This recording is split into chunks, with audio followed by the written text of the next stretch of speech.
माणकापूर ग्रामपंचायत या भागातील लोकांकडे लक्ष देणार का? सोमवार दिनांक 1/10/2024 रोजी सायंकाळी झालेल्या तुफान पावसानं माणकापूर गोंदकरमळा परिसरातील गटारीत तुडुंब भरून रस्त्यावर पाणी साचलं होतं। त्याच भागातील एका गटारीवर एका कुंभार नामक महिलेचं पानपट्टीचं दुकान असल्यानं सदरच्या पानपट्टी खोक्याला पाणी तटून खोक्याच्या मागे असलेल्या घरात पाणी शिरलं। त्यामुळे बंडू कुंभार मॅगी यांचं सर्व साहित्य गटारीच्या दुर्गंधयुक्त पाण्यामध्ये तरंगत असलेलं आणि वाहून जात असलेलं आढळलं। खोक्याला पाणी तटून तेथील बऱ्याच लोकांच्या घरात पावसाचं पाणी जात असतं। ग्रामपंचायतकडे वारंवार तक्रार करून सुद्धा याची कोणी दखल घेतली नाही।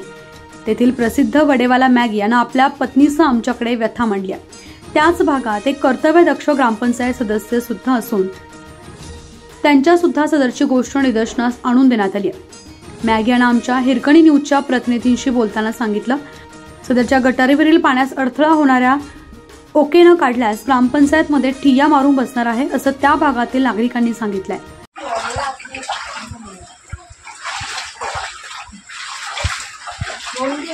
टाकी इथपर्यंत आली माझी टाकी मोकळी टाकी इथपर्यंत आली, इथे ठेवलेली जोरात पडली। म्हणलं काय पडलो, दादाला उठलं का तिथे बोळा घालतात, तिथनं पाणी तिकडे चाललेलं।